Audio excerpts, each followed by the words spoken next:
So, welcome back to another episode of the Persistence Project, where we talk about everything strength training from mindset to max effort. And we're back with episode 2. I just want to say thank you to everyone who tuned in to episode 1 and all the great messages of support that I got and constructive criticism and feedback. I thank everyone for that. This episode is sponsored by Jacked and Juice. And since the first episode, I've brought on East Coast supplements from Dubbo. And I want to thank both those companies for jumping on and supporting this podcast. All right, so my guest today is Jake Doleschal. He is a holistic health and fitness coach who specialises in nutrition, blood chemistry, and strength and hypertrophy training. He is a current postgrad medical science student and a host of the podcast A Gut Feeling, or the co-host of the podcast Gut Feeling. Jake has an extensive list of qualifications that vary from in-depth muscle physiology and strength training concepts to blood chemistry and nutrition. And I'm really looking forward to having this conversation with Jake today because it's coming from a different perspective than most of my guests will probably come from. I wanted to start on a personal note. I've been following Jake for a number of years now, and my wife actually put me onto you during lockdowns in Victoria. And we had given birth to our smallest son who developed eczema quite severely. And in her process of trying to find answers of how to deal with it topically, we went down the rabbit hole of gut health and all that stuff. And through that, she found you. And a lot of your information really helped us kind of approach how to heal him. So awesome. On a personal note, I want to say thanks for that because not intentionally, just through your putting out into the world, you've helped us immensely. And thankfully, we've now crossed paths in life and we've become friends outside this, although this is the first time we're meeting that you're friends with my wife. And it's funny how the world kind of brings you together with your people. It is funny, mate. That's a lovely intro. Thank you so much. Yeah. It's funny that I feel like I know you so well because I know your whole family, but this is the first time we've properly met face to face. So I'm looking forward to this conversation. Yes. Well, thanks for coming on the show. Appreciate it.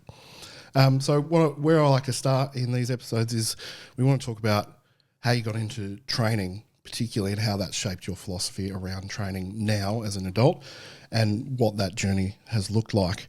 So what originally got you into training?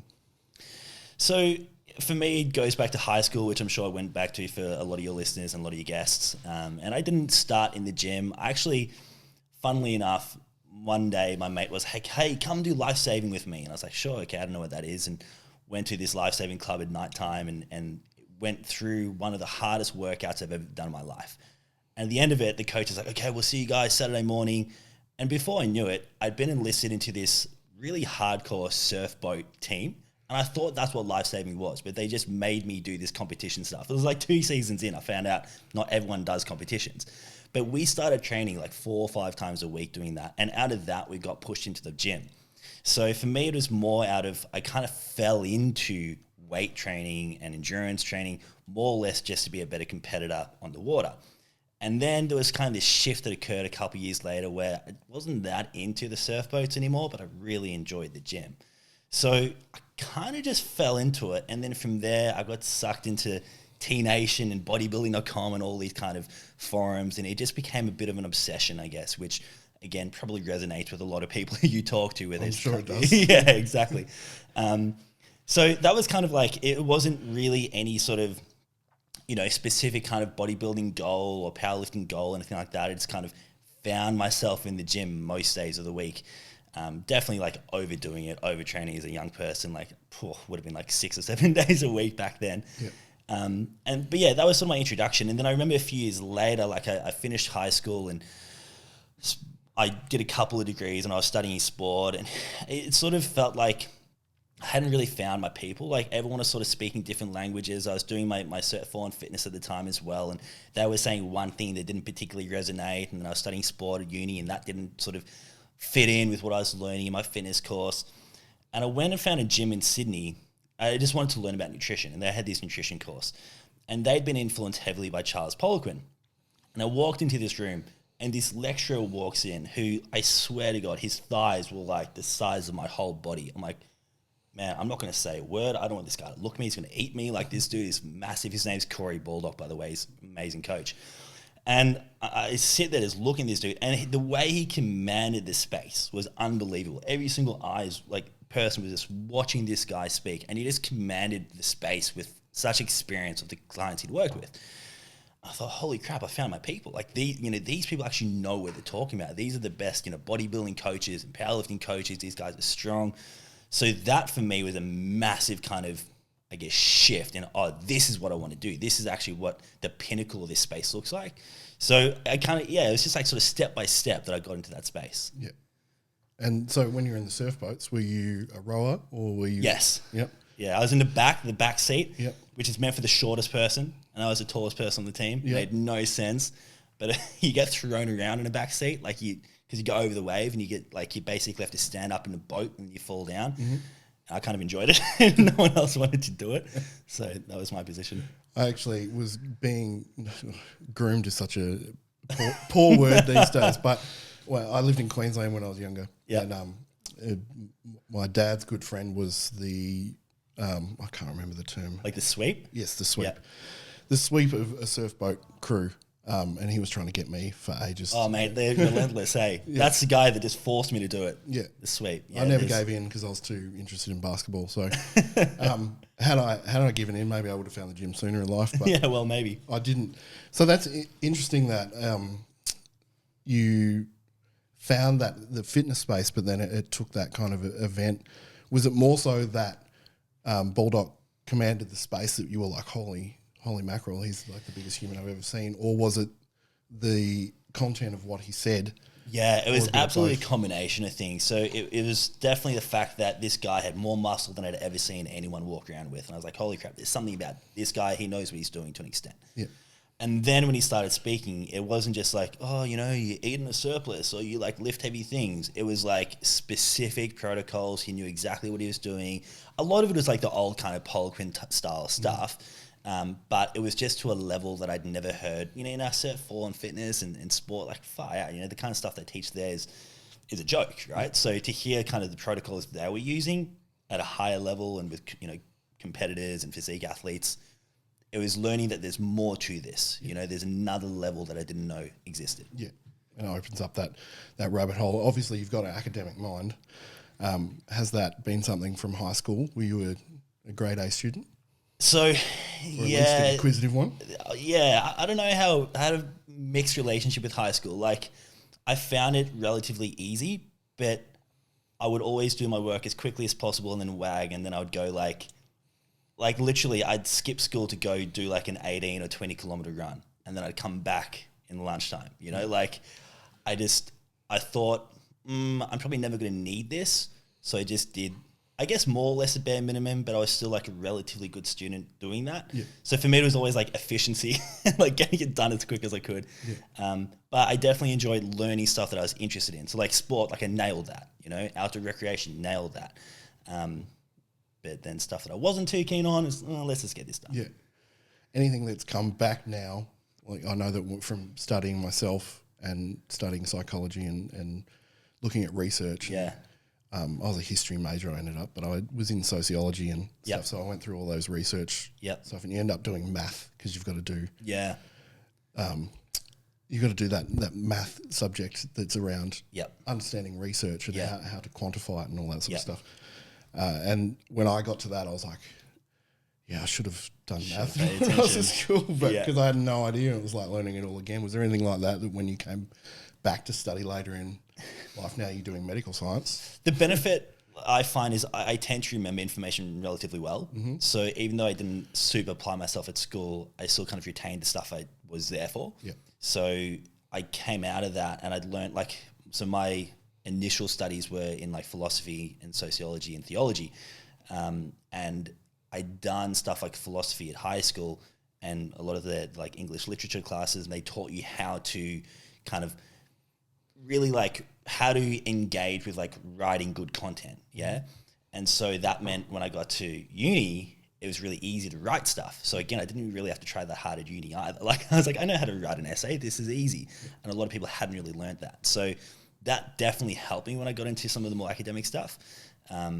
But similar to you, the sociology, the data stuff, I was like, man, this is not what I enjoy. Yes. That's not my forte either. Which is interesting based on what you post about now. Is you would find and interpret a lot of studies, and you're looking at hard data from scientific studies and evidence, and that's very analytical. Yeah, which is interesting. Yeah, I think I naturally think that way, Yeah. but then to have to do a whole unit on just writing about different ways of analysing data just is really boring and soul destroying. I don't know who finds that enjoying, but they're the special kind of people. Yes. All right, so you did this course with Chris Baldock. Corey, sorry, Corey, if you're listening. And then what you were doing your Cert 4 in fitness at the time, and where did that then lead to? So, I actually had no intention of working in a gym. So I just found this stuff really interesting. Mm-hmm. Like, I'd gone to uni to study sport. I did my Cert 4 just because I enjoyed it, And I was like, I'm never going to do this for work. I want to know. I don't want to have to rely on someone else's knowledge, right? I want to have that for myself. And at the time I was working for a charity. We were working with people experiencing homelessness in Melbourne. And we went bust. And kind of overnight. I'd had the job for a few years, and one day to the next, we just closed up shop. And that was a bit of a, oh crap, what do I do now moment. And I was working with a couple other charities at the time and had sort of part-time work there. And I was like, well, I'll just do some part-time work in the meantime at a gym. And I just got a job at an Anytime Fitness. And I went back to that soul-destroying experience I had when I was doing my Cert 4. It's like, oh my God, no one knows anything. No one cares. It's just a shambles. And so I was in this sort of moment where I'm like, either I have to stop doing this because it's killing me, or I need to find people who are taking this seriously. That gym where I'd had that course with Corey in Sydney, I spent some time looking at what I thought were the best gyms in the country. And I was like, if I'm going to do this, maybe I'll just chuck my hat in the ring and see if I can get a job at the best place I can find. And there was a couple of gyms I'd identified, all of them were interstate. And I, spoke to this gym in Sydney. I was like, hey, I know you're looking. They were looking for a senior coach. And I had 12 weeks experience at Anytime Fitness. It was so ridiculous that I put my hand up for that. But I'm like, hey, you're looking for a senior coach. I can do that. And basically they just never got back to me. And their main competitor, they got back to me and they put me through this case study. And because I'd done all this study with Corey and people like that, I'd learned all the Charles Poliquin stuff. They set their models on Poliquin. And so they put me through a case study and I wrote it to the textbook of what Charles would have done. And they're like, oh, we'll give you a week to do this. And I came back to them that night and I'm like, here's my case study. And they're like, holy crap, okay, we'll give you an interview next week. So I was flying up to Sydney to do an interview with them. I didn't particularly want to work with them. I would have preferred this other place. And I just contacted this first gym again. I was like, hey, just so you know, these guys gave me an interview. And they're like, oh crap, okay, how about you come in tomorrow? So I flew up to Sydney, did the interview with those guys. And then they go, then met the CEO, the head of the company. I'm still in Melbourne at this point, still working at Anytime Fitness, still working at a charity part-time. It's Thursday or Friday afternoon when I speak to this guy. And he goes, how bad do you want this job? I'm like, pretty bad. You guys are the best in the country from what I can tell. He's okay, if you want it, you can have the job, but you got to be here Monday morning.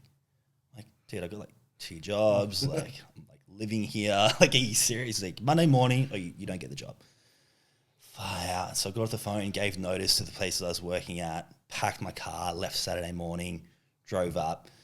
And then that kind of changed the trajectory for me. So from then onwards, I just sort of did this stuff full time. Right.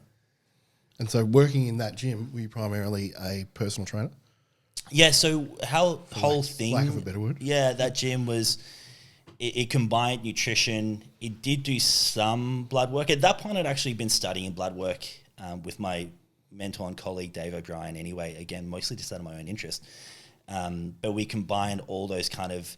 I don't know how familiar you are with Charles Poliquin sort of side of things, but, they did biosig and, the calipers and sort of correlations to hormones and that kind of thing. So we kind of combined that stuff with nutrition, with some blood work, with obviously the training. So yeah, it was PT, but it was another level. Very fancy, expensive PT, you know. And how long did you do that for? That was an interesting experience. So they had a tiered system and I became the quickest person to be promoted through those tiers in the history of the company.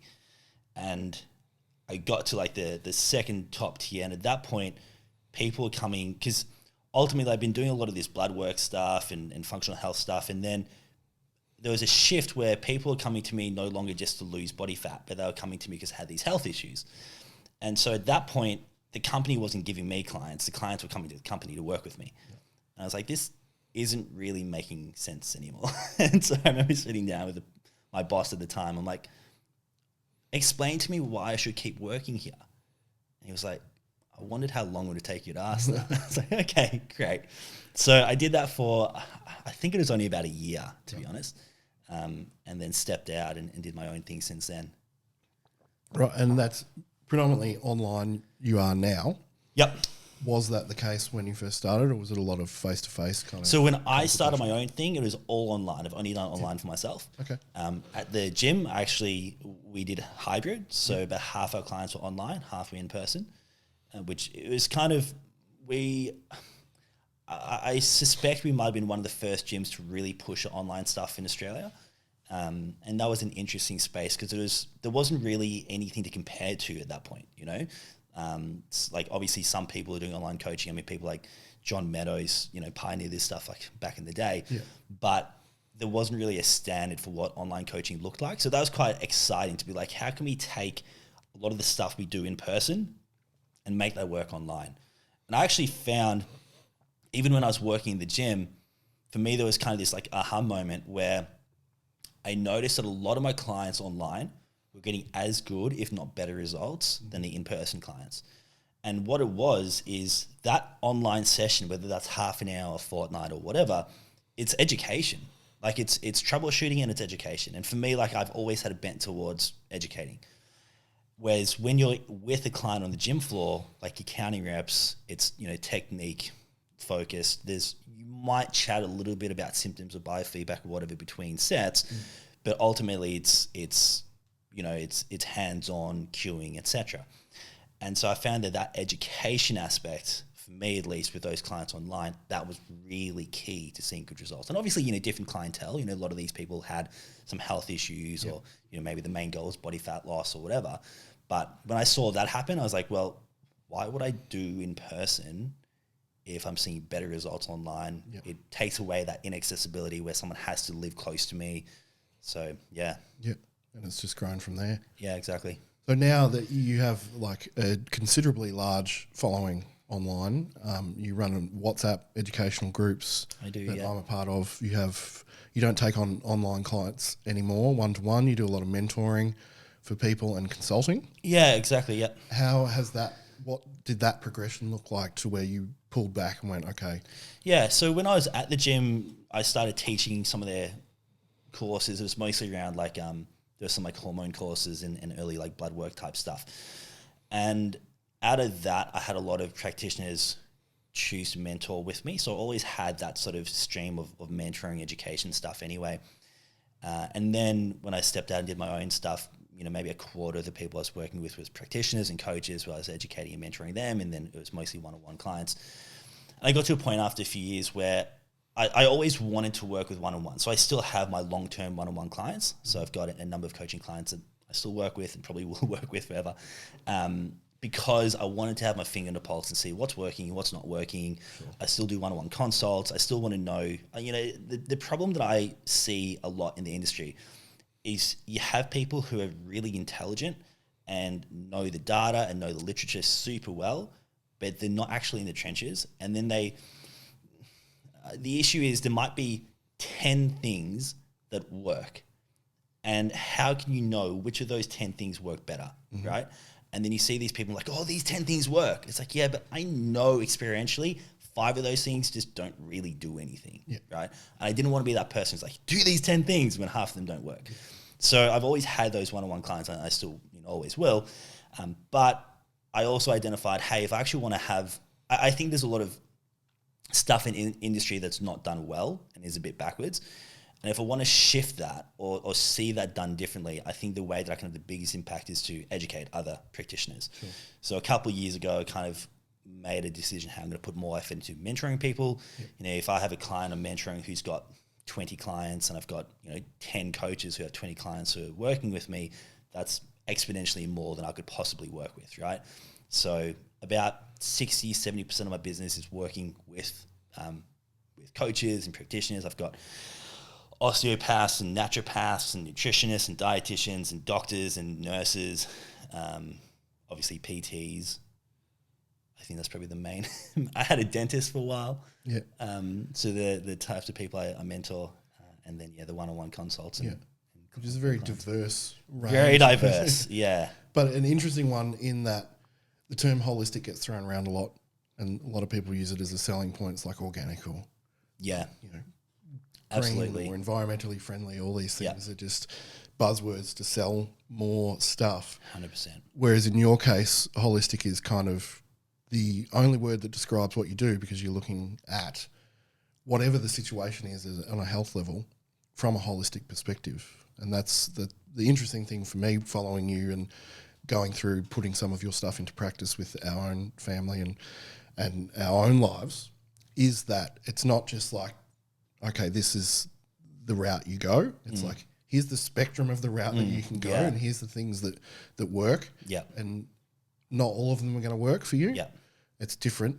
And even you do quite prolific Q&As on Instagram. I remember when my wife she was like, every week you did a Q&A, she was asking questions. She's like, he never answers my questions. And then you would put in, I get so many, you get so many questions. And I'm like, surely you got tens of thousands of followers, right? So you're getting a lot of questions. I'm like, he'll get to it. Just keep asking, just don't get frustrated. And then I've noticed that you've put up, people who get pissed off that you don't answer their questions. Yeah. She was never annoyed. She was just like, I just really want an answer. Yeah. Yeah. Some people take it so personally. Yeah. Like, what do you have against me? Why won't you answer my question? Yeah. It's like, I don't even see your question. I'm just next one I see, answer. Next one I see, it's got nothing to do with you, On at a regular Q&A week to week, how many questions would you get? I used to, every now and then when someone would have a go at me, I'd count them, so I could be like, dude, I'm getting this many. Yeah. It's, I don't know, it's several hundred, but I couldn't tell you exactly. Yeah. But I typically answer about 30, so it'll be 30 of 300. So I'm answering 10%. Yeah, which is a decent effort. And you want it to kind of be in line relative, you've now started going, okay, ask me questions about this. Yeah, sometimes I'll make it more topical. Yeah. Throwing it open to every possible topic under the sun. When you started doing those, was it as big? Yeah, absolutely not. But I was the first time I did it, I'm like, oh my God, this could be so embarrassing. I might have no questions. And I was surprised I actually had a number of people asking me questions. And this was back when I was still working in the gym. And my whole, I'm not a big social media person. There's people who document their whole lives on social media, and being in the gym space, I'm around those people a lot. Mm-hmm. I'm like, oh man, that's just not me. And so when I did, I'm a late adopter with technology and social media. So I finally got onto Instagram a few years ago. And when I did, I was like, if I'm going to use this, I just want it to be education. I'm just going to try to actually use my account for something that I think might be helpful. Yep. And luckily it did kind of work. People were interested in asking questions, so I didn't feel like an idiot when I put it out. Yeah. But I was a bit nervous the first time I posted. I'm like, oh my God, if no one asks a question, I'm going to look so dumb here. You could just do the new fitness coach trick is to just tank the questions and put them in yourselves. Yeah, just put it everyone does that because they want to tell their own story through other people's questions. So I didn't know you could do that. I actually heard, I don't listen to a lot of podcasts, but I listened to one with James Smith once, and he talked about how he was just asking himself all of his own questions. Yeah. It's like, I didn't even know you could do that. When I first moved up here, I moved up to Singleton and I was really new, and I did a Q&A and I got nada. Right? Yeah. So I had friends ask me questions. Yeah. I put some in myself because I'm like, I'm going to use this to tell my story. No one knows who I am. Yeah. That's why they don't want to ask questions. Yeah. So I asked myself some questions. It's not the, I don't think it's not a bad idea. I just hadn't thought of it, eh? Yeah. But it's a lot of people do it, and you can tell that they're asking their own questions. Yeah. I'm sure if you look back at my first Q&As, it's like, these are so curated. Yeah. It's ridiculous. Yeah. But when you're trying to make a living, you got to eke out every possibility you can. Did you see a massive growth in those Q&As during COVID? Oh man, COVID was such an interesting time, hey. Because you were in Victoria during COVID? I'm like such a lockdown veteran. So I was in Victoria during that long Vic lockdown. And at some point, I think maybe when that finally finished, it's all a blur. When that finished, I think I fled. I'm going to use the word fled the state and got to Sydney. And then not long after that, Sydney had their freaking marathon lockdown as well. So I got the best of both worlds and spent what feels like eternity in lockdown. And that was, oh man. So I every now and then I'll go back over my feed, my Insta feed, and I'll look at the stuff I was posting back then. I'm like, man, it's no wonder. So I had my account censored pretty heavily back then. Like I would post a study, it would get deleted, and I'd get a message from Instagram being like, this study violates our terms and conditions because you talked about vitamin C. Yeah. It's like, what? Vitamin C violates terms and conditions? I didn't even make a comment on it. I just posted a study. Yeah. It's out of control. Anyway, so I'll go back, I'll look at my feed, I'm like, man, I'm surprised I didn't get deleted for some of the stuff I was saying. But as far as Q&As at that point, I do remember that for me was an interesting shift in that no one had access to a gym. And so at that point, I'd really been holding the two intention of kind of gen pop, fat loss, body comp stuff, nutrition, holistic health. And then suddenly no one's got access to a gym. So there wasn't really a lot of point me putting out a lot of body comp stuff. And everyone had all these health issues, and they were exacerbated by lockdown, by poor eating, poor lifestyle, no sun, no exercise, no social connection. So suddenly everyone's asking me questions just purely based on health. So I started going heavier into that. And that was good and enjoyable. But what I found was like, I reckon for 2 years, suddenly I just became health.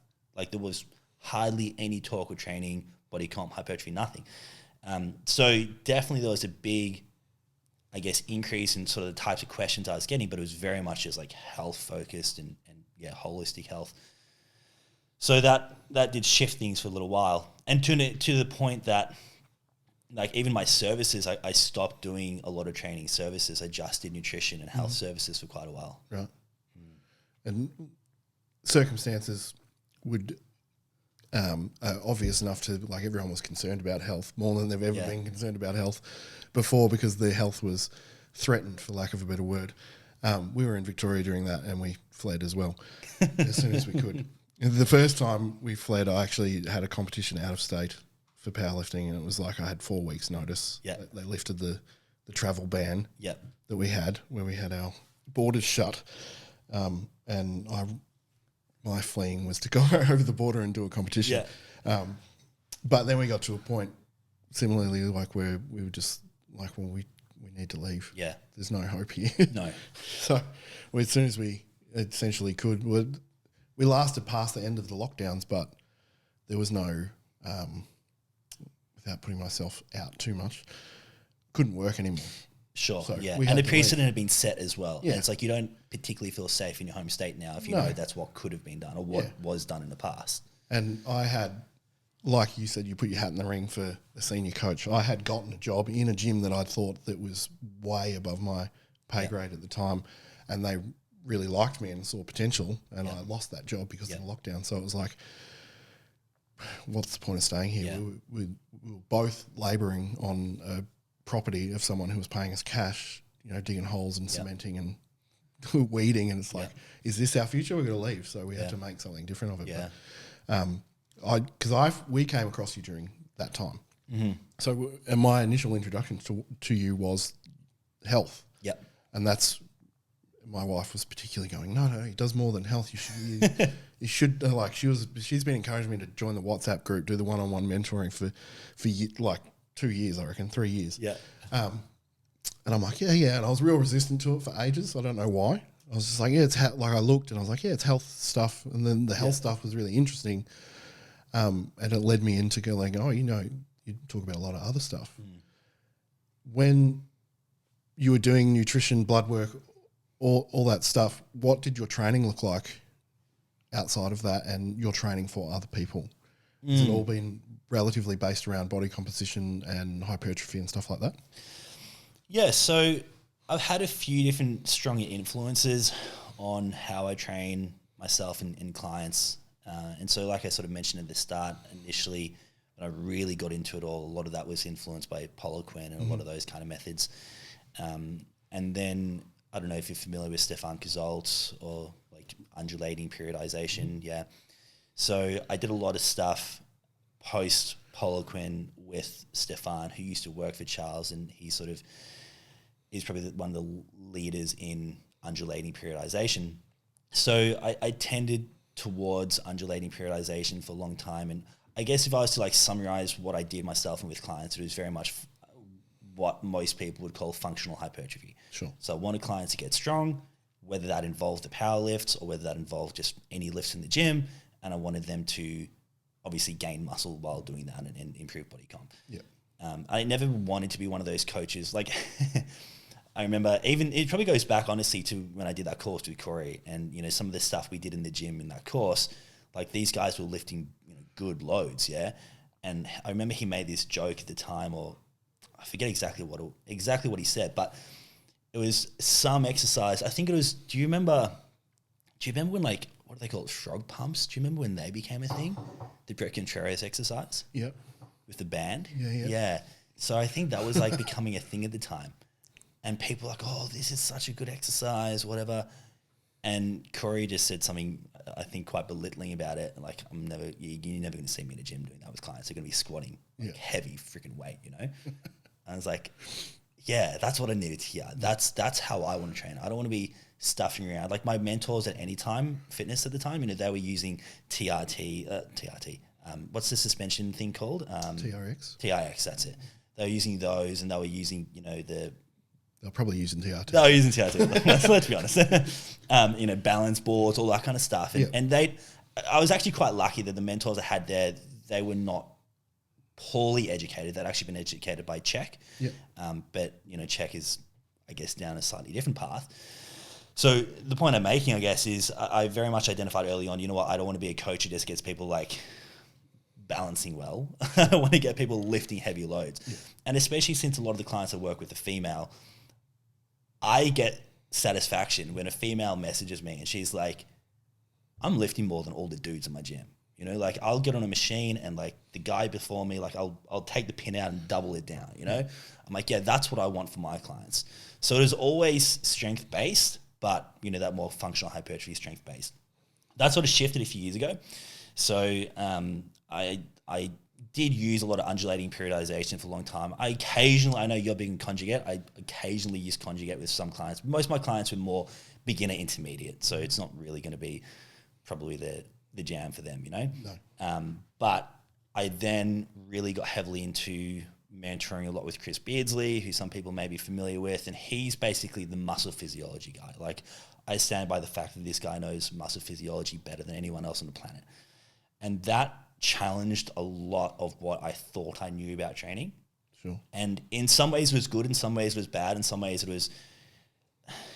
was exciting in the way that a lot of what I was doing, I was like, oh, that's why it makes sense. Mm-hmm. So there was a lot of stuff I'm like, maybe there's better ways to do it, but that would still achieve the goal. So I didn't need to throw out everything I knew. But then there was some stuff I'm like, there's definitely better ways to do that. And that's not really the way to do it. Yeah. And then some stuff was done well. So, you know, that sort of, I guess, shifted a lot for me.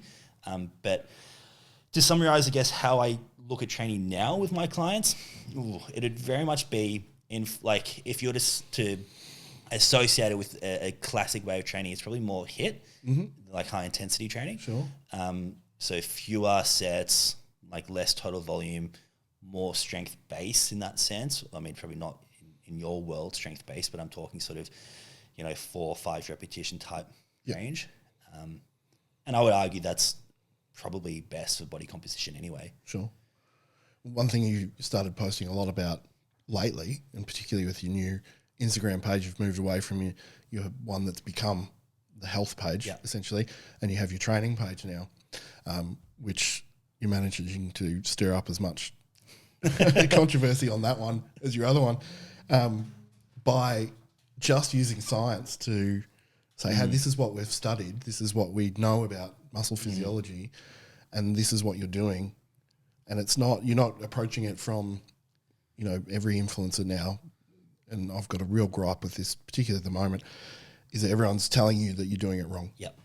What you're doing is wrong. You need to do it like this. Yep. And it's just a selling point to get you in. They're being polemic for the sake of being polemic. Clickbait, 100%. Yeah, and it's just like you're not. It doesn't show you to be a good coach. Yep. It shows you to be good at creating a headline that's worthy of clicking on. Yep. Which I think is a shitty marketing tool. Yep. What you're doing is saying, this is what the evidence tells us. Why would you then do different if the evidence proves that 5 reps is the most useful stimulus for this muscle group or in general? Why would you do 12? Yeah. Yeah. And that's upset the apple cart considerably. So what has that process come around through going down the rabbit hole with Chris Beasley and the muscle physiology stuff? Yeah, largely. So when it comes to what you're seeing online, when it comes to like science and education, hypertrophy, I think really broadly speaking, there's kind of 2 ways that people are approaching that. And it's either this sort of applied science perspective where they say, hey, look, here, a study came out and they did this and this is the outcome, therefore we do this. And there's not really much effort put into understanding physiologically why we had that outcome. Yeah. And then suddenly, hey, look, another study came out and they did this differently and they got this result, therefore let's change our opinion to this. And I'd say that's sort of the dominant view. It's almost like, I see your study, but here's another one. I'm going to raise you 2 more studies and therefore my view wins, right? And so a lot of the science-based educators are doing that, and they're kind of flip-flopping with the study outcome. Now, obviously, there's inherent issues with a lot of studies, and I'll be the first to acknowledge, I do post a lot of studies, but we really need to look at them in the context of who are they studying? Most people, if you're talking about hypertrophy in a study, most of it is done in people who are untrained. The ones who are trained, how trained are they really if they're willing to stop doing their training methods for 12 weeks and just follow probably a fairly poorly written training plan from a study? They're probably not taking that seriously. And then even when you look at methodology and they say, we chose trained subjects and we determined that by, they had at least 6 months where they were doing 2 sessions plus a week or whatever, it's even the trained subjects are fairly untrained. So we need to identify that. And then we need to look at, obviously, like, what's the actual protocol? And some of it is just madness. Like, you'll see some protocols where it's like, yeah, we did, 30 sets of legs. Every single set was taken to failure. Squat was taken to failure. Leg press taken to failure. They had 60 seconds between sets. Like, holy crap. Like, so many times I've been so tempted to go to the gym, feel myself do that workout, because I'd be vomiting halfway. Yeah. Like, that is just madness, right? And then they get an outcome, and then everyone's like, oh, look at that outcome. Yeah. Volume 1. It's like, volume? What do you mean? Like, these guys, like, that's just madness. Yeah. So that's sort of one way that I think a lot of people are taking the research and being like, hey, let's just look at the outcome. And I think the alternative to that is, I guess, what you call more like basic science or the understanding of how the body actually works and physiologically how it works. And so sometimes you might look at that and you'd be like, you know what? Physiologically, based on all of this other literature, this is what we think will happen. Do we have a study that's tested exactly that thing? No, we don't. Yeah. But if everything else works like that, we can probably assume this is going to work like that. And that's the angle I've gone down through the influence and guidance of people like Chris. And that's not a popular angle on social media. So that's why a lot of people are getting pissed off because, like, no, this study showed this. Or, my favorite one would be like, I'll post about something and they'll be like, show me high quality studies where they had, trained people do that and I'll believe it. It's like, but why do you need that? If we physiologically know that's how a human works, why do you need that? Yeah. Yeah, there's something to be said for understanding how you achieve stimulus and then what parameters you have then to work within, I think is the art of whether it's hypertrophy or strength. It's like knowing the system that you're working within, whether it's the body or then therefore the training methodology. Yeah. And then understanding what stimulus you're trying to achieve. Yeah. And you've got therefore an infinite number of tools to do it. Yeah. Instead of just going, okay, well, this is how we do it. Yeah. So we follow that to a T. Yeah. And you're very right in the studies. I'm not big on studies myself, largely because it's dry and boring, and it frustrates me. I've read enough of them from when I studied psychology and sociology. Yeah, it's like pulling teeth sometimes. But often the first thing you notice is we've taken untrained individuals. It's like, okay, that's one tick in the column of notes to note on how this is not going to apply to trained individuals. That's not going to apply to my powerlifters the same way as it would to, you know, little Susie who comes in, wants to change her body composition, has never trained in her life. Yeah. So understanding those parameters that you have to work in, I think is the key to and even like to play devil's advocate on that, like sometimes it may actually teach us something. Yeah. But we need to understand what are we looking at in trained versus untrained. Because then people also like to be like, well, that didn't matter at all because those people are untrained. It's like, well, what if we just start by saying physiologically what's different? Is someone who's trained versus someone who's untrained, what actually is different in those two people? And that will determine whether there's any value at all in that study, not for a trained athlete, So, there's nuance. I mean, it's the same thing with health. Like, I wouldn't look at a health study and be like, oh, you know, this thing did this and the outcome was this, therefore this is the answer. It's like, well, no, let's actually look in the study and see what do they speculate was a mechanism? Like, why did they think it did that? And then let's see if there's other studies using that mechanism and it had a similar result. Oh, yeah, okay, maybe let's focus on that mechanism as opposed to this one thing did this one thing and therefore only ever use this one thing. Yes. Why? Yeah. And it's like reading the abstract or the summary and just going, that's it, that's what we need to do. Yeah. And that's the answer. Yeah. It's like, this is the answer to all our problems. And we saw that a lot during COVID times as well, to not harp on about that. But people were like, well, this study came out. Yeah. Like, but you've just read the abstract, or you've just read the summary, or you've just read the article review. Yeah. Like, you've not read the context. Yeah. And the context is what matters the most. Like, it's, yes, these things will work, but what context are you applying it within? And I do think people's perspective is shifted. I feel like because of COVID. Yeah, 100%. Where it's now like everything's so divisive, and it's very much like you need to believe this or this. You know, you talked about people online. It's like, you're doing it wrong. You need to do this. That's the whole spirit of things at the moment. Yeah. It's this is wrong. This is right. Black and white. You do this or you don't do that. You know, and it's like, well, hang on. Maybe there's a whole spectrum of things. My whole thing with, like, I guess how I approach the health side of things. And you used the word holistic before, and that's a word sometimes I struggle with because people use that word to mean different things. Yeah. But for me, I would class myself as an evidence-based holistic coach. Yeah. And for me, that means wherever I see things working, I'm happy to take that. Like, if there's stuff in like traditional Chinese medicine that's working, hey, I'm happy for that to work and I'm happy to hold on to that. And if there's stuff that's, you know, Western medicine and that's working, great. You know, I'm all for that. Like, I think us as coaches, whether that's health coaches or strength coaches, we have a responsibility to actually be open and take on board whatever's working wherever we find that. Like, let's affirm that, let's take that, let's own that. Yeah. Whereas people are like, no, if that's outside of my world, it doesn't exist. Yeah. And like, to come back to the conjugate thing, conjugate's not the only tool I use. It's largely my bias in terms of if I've got a significantly trained individual who's adequately strong and proficient in the movements, that they're going to benefit from it, that's where they go. I train that way personally. I've been training for years and I'm quite strong. It works for me, but some people, they're on undulating periodization. They're on linear block systems. Sure. Like, it depends on the person and the context. But I use tools from outside of my toolbox. I'm not just, this is the one way and the only way. And you see that a lot. I know that we've communicated jokingly about this, I think it was last year or at some point, where you upset the powerlifting world talking about RPE in a way that you didn't expect, because you were talking about how RPE is a relatively ineffective measure for effort in a hypertrophy context. And the powerlifting community got very upset with you because they are very religious about their RPE these days. But RPE is one of those tools that has become almost a doctrine, and the way people train becomes identity, and they attach themselves to it, so therefore they can't look outside of it. And it's like you said, if you see a tool that's working, why can't you use that tool? Exactly.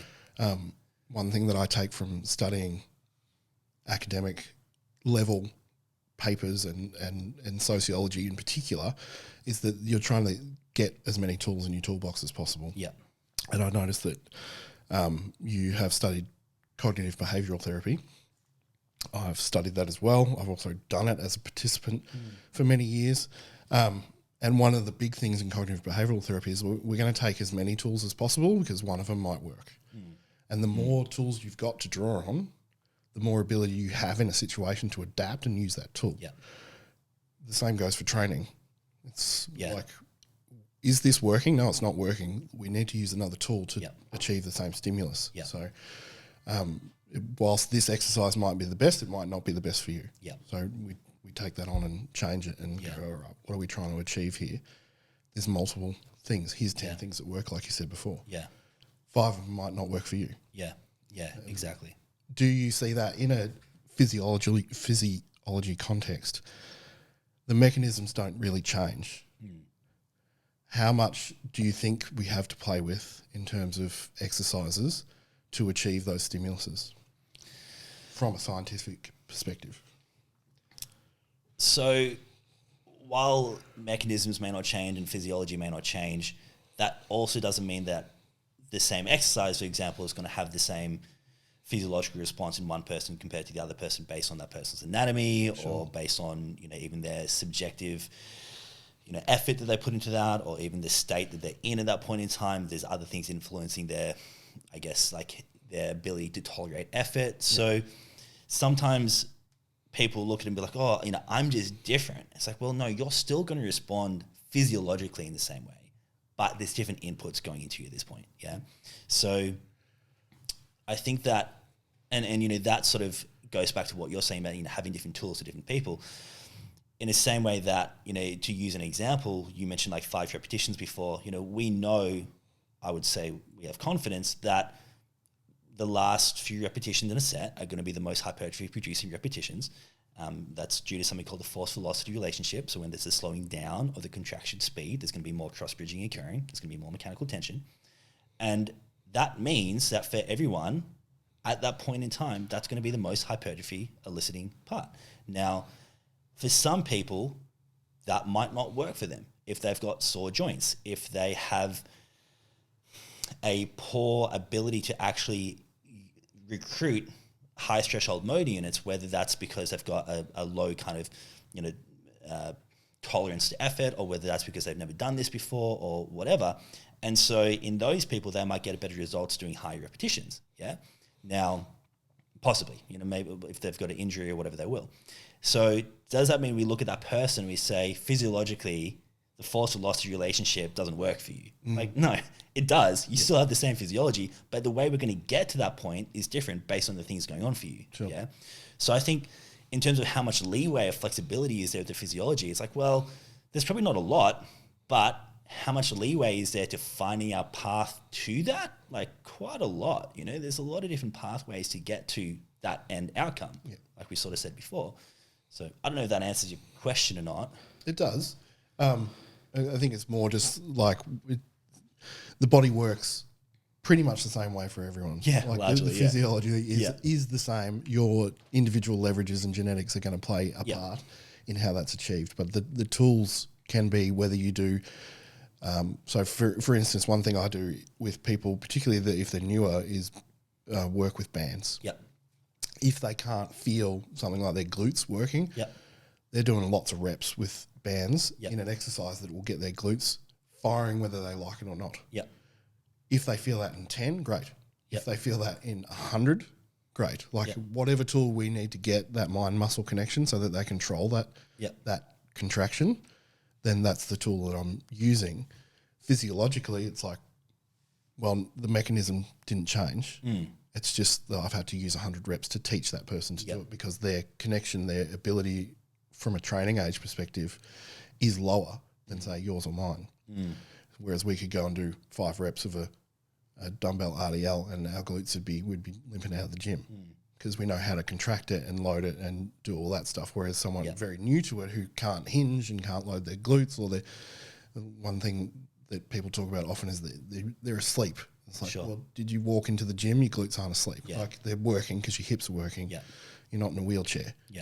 So when you're doing this exercise, they're working. You're just not feeling it yet because you can't make that connection. How much from your early training days and probably coming from a bro science perspective, I know we talked about this before we started, bro science is like the science that just hasn't been proved yet. How much do you see like a bleed through there between what the actual physiology says and what the bros found 20 years ago until now? Do you think that we're at a point now where we're finding out stuff that we're going to see proved by science in 15, 20 years? Yeah, sometimes yes and sometimes no. Like I think what I find really interesting is going back and looking before PEDs were widely used, what were people doing? Sure. And I think that the introduction of PEDs really messed with our ability to know what does work and what doesn't work. Because suddenly there's all these new options on the table that are all going to work for you, right? And so if we go back and look at, well, before there was any enhancement, these guys who reached arguably, the pinnacle of the physique and strength world at that point in time, they had to really work out what actually worked. And so I look at a lot of those guys, and this is, in the 1930s, 1940s, and I think there's things that they did that physiologically we're explaining now. I still think people aren't switched onto it, right? So, for example, like John Grymek. So I don't know if you're familiar with Grymek. He was a weightlifter / early bodybuilder. He was, I think, the first person to win the Mr. Universe. Okay. And he competed in 1936 Olympics.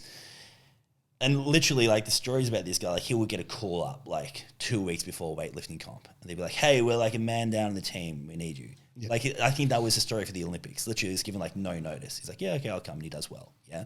So this guy's, like, pinnacle, like, strength, hypertrophy. And he will say things like, if you're going to do 10 sets for chest, do 1 set for 10 different exercises. Now, I think that's a really good example because I think the idea of that is almost spot on, but I think it's not quite there. Mm-hmm. So we know that there's not a linear dose response when it comes to volume and hypertrophy, right? So if someone does 10 sets, they're not going to get 10 times better hypertrophy than 1 set.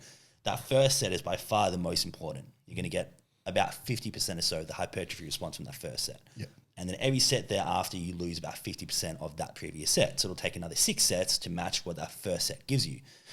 Now, I think what he's encapsulating in that comment is if that first set is the most effective, every single time you use new muscle fibers or motor units that are controlling new muscle fibers, that's the first set for those muscle fibers. So if we can pick exercises that are using different muscle fibers and we do 1 set for those different exercises, it's going to be exponentially more effective than doing 10 sets using the same muscle fiber. Now, that said, are there 10 different exercises that are going to use different muscle fibers for the chest? No, there's not.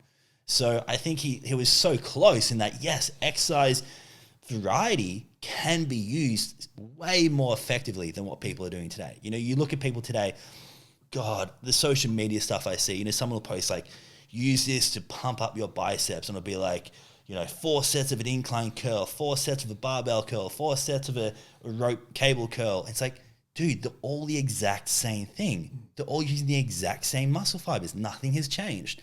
So I look at that, I'm like, this guy understood, even though he did understand muscle physiology better than like almost everyone today. But he also didn't quite get there, So I see a lot of that where it's like, man, these guys just intuitively knew what worked. I mean, look at breathing exercises, breathing squats, right? I love the idea of that. Have you ever done breathing squats? No, I've not. You're familiar with them though? Somewhat. So basically, this was like the key to hypertrophy back in the day was breathing squats and milk, right? Like it was have a gallon of milk and do breathing squats once or twice a week and you'll just grow. I'm on the gallon of milk thing. Yeah, 100%. And I mean, even that, there's studies that show full fat milk post-workout, like reduces inflammation. Yeah. I think there's even like some studies showing an increase in performance with milk added to the diet. It's like, man, there actually seems to be something to the milk thing, But if we look at so breathing squats, the way that's traditionally done, it's no one really does it anymore, right? But back in like the 40s and 50s, this was huge. And you would do like your 10 rep max squat, so the weight that you use of a 10 RM, and you would do basically like rest pause until you got 20 repetitions. Yeah. So you might do 1 repetition, take a breath, 1, take a breath. By the time you get to like 10 repetitions, it might take 2 or 3 breaths. By the time you get to 15, it might take 3 or 4 until you've got 20 reps out. And so what they've done is they've turned those last 10 to 15 repetitions into maximally stimulating repetitions, right?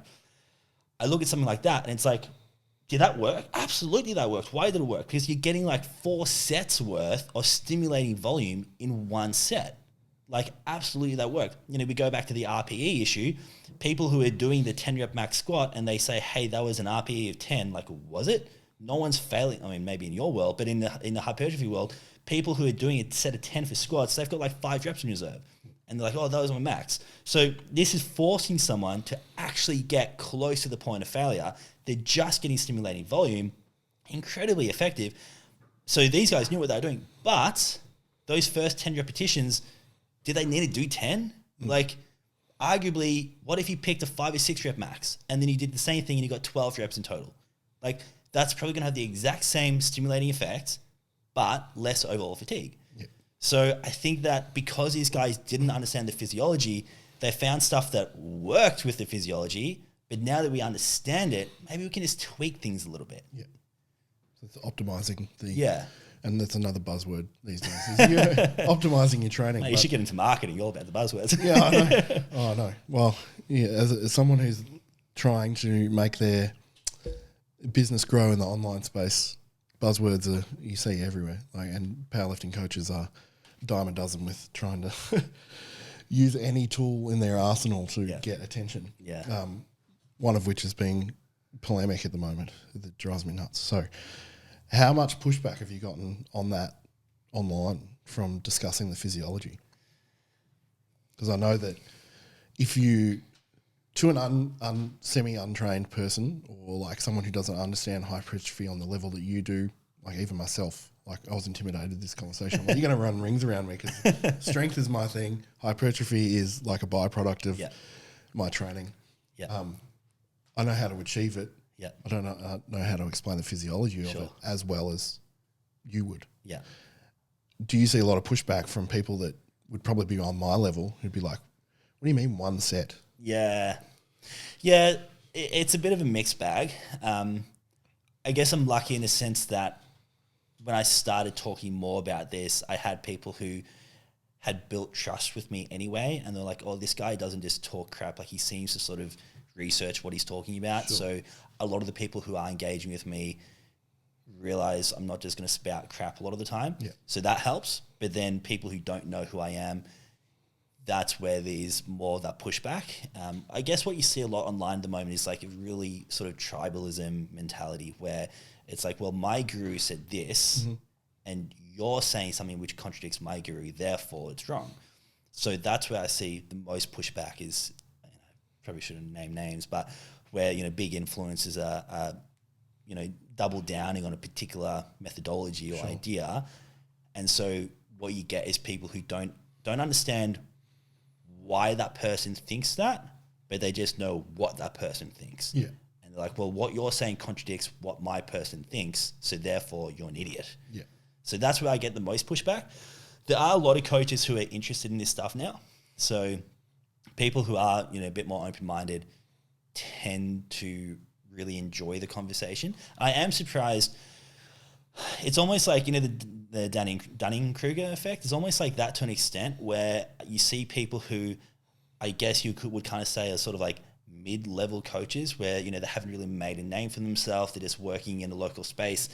And I see a lot of those people, even it's hilarious. I know I'm jumping all over the place, but you'll see PhDs, you'll see PhDs post some crazy stuff, right? Like stuff that's just been disproved decades ago. Yeah. And it's almost like you just didn't see the need to keep up with the science. Like you got your degree, that's it. That's it. And what you'll see now is like those sort of mid-level coaches actually showing those guys up and being like, bro, that's not how that works. And like schooling them in the science. So I find like a lot of those people are pretty much on board. It's actually people who think they hold authority, who are sort of more seen as leaders in the space. They get real butthurt about this stuff, and they're the ones who have that sort of argument, back and forth kind of thing. Interestingly, I talked about this a little bit on the last podcast with Leroy, is that a lot of people think that they achieve the pinnacle of knowledge or strength training or hypertrophy or whatever it is they're doing. Once you get to that point where you think you're on the top of the mountain, you're not there, because the top of the mountain is endless. Yeah. And this kind of realm of thinking is endless because we don't know it all yet. So we're still constantly trying to figure it out. And like you said, going back to looking at the training before the widespread use of PEDs and what that looked like and how that can be related to today, because largely what we see is a lot of influencers who are on significant doses of PEDs who are saying this is how it works. And in the powerlifting world, it's no different. You got people who are running a shit ton of gear who are like, this is how I achieved my deadlift. It's like, how is that going to work for a 19-year-old kid? It's not. Because they don't have the training age that you do, and they don't have the recoverability from the drugs that you're using. So what we need to look at, and it's not like a natty or not argument, I don't think. I think that's where, from watching what you've been posting about those pre-PED athletes and bodybuilders, is you're getting a lot of pushback about kind of, it's like a natty or not argument, or like not a natty or not, but it's like people are like, oh, they're not better because they're natty. Like that's not the argument's not that. It's like we're looking at what they're doing because they were natty. They didn't have anything to enhance them. So what they're doing worked. You need to learn lessons from that. It's been a really interesting thing that you've started, because you've been posting about that in the last couple of days with the old bodybuilders. And people say, oh, they're not as impressive as Ronnie Coleman. It's like, of course they're not. Because look at how much gear Ronnie Coleman was on. But they're impressive for drinking raw milk and eggs. Like they didn't have anything else. So eggs, milk, meat. Yeah, there's something to learn there. How hard has it been to find information on what they did training wise? It's actually quite difficult, to be honest.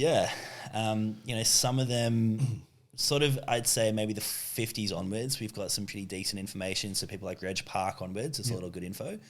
But before that, I don't know if you're familiar with the names like Eugene Sandow or like the stuff that he did is relatively hard to find. He did author a couple of books, so that makes stuff a little bit easier. But it's pretty difficult. And what's interesting as well is like it was a small world. Like there wasn't a lot of competitive people back then. So it's the same names that pop up. And it makes it like in some ways it's good. It's like, okay, there's 30 sort of key people to look at and learn from. But in some ways it's like, man, that's a small pool. Like there was not a lot of people doing this. And people make that argument about, hey, those natties back then looked like crap compared to people today. It's like, look at the people who did this back then. There was like hardly anyone. Like you read story. I think it was Reg Park, but don't quote me on that. It was someone back then, and he talks about how he was like the smallest person in his like age group. Like he was skin and bones. But actually, it might have been Grimek again. But he was like just like absolute weakling as like a teenager, early 20s, and then this guy started lifting, and it's like this dude was not a genetic outlier. This dude probably had very poor genetics, and he wasn't enhanced at that time. So the fact that he got to the pinnacle of the whole world of the physique world, compared to like, oh, look at our natties today, they're so good. It's like, yeah, and we've got millions of people lifting weights today, and we have endless people to choose from. Like if you're going to make it far today, you need to have the genetics. Like that's just the reality of it. So we're not even comparing similar things, and yet I would still argue back then you can make a case it probably looked better. They did look good. look at this. Some of it I think comes down to old film photography too. the black and white. The lighting in it, it's just. I mean, the photos are hilarious. Hey, like they are. They're all in the underwear, or like it's not even like normal underwear. It's like the weird like loincloth. It's very funny stuff. I'm trying to make them look like Roman. Exactly. Statues. The women is even more hilarious because they'll be as naked as they can be, but with fancy hats on. That cracks me up.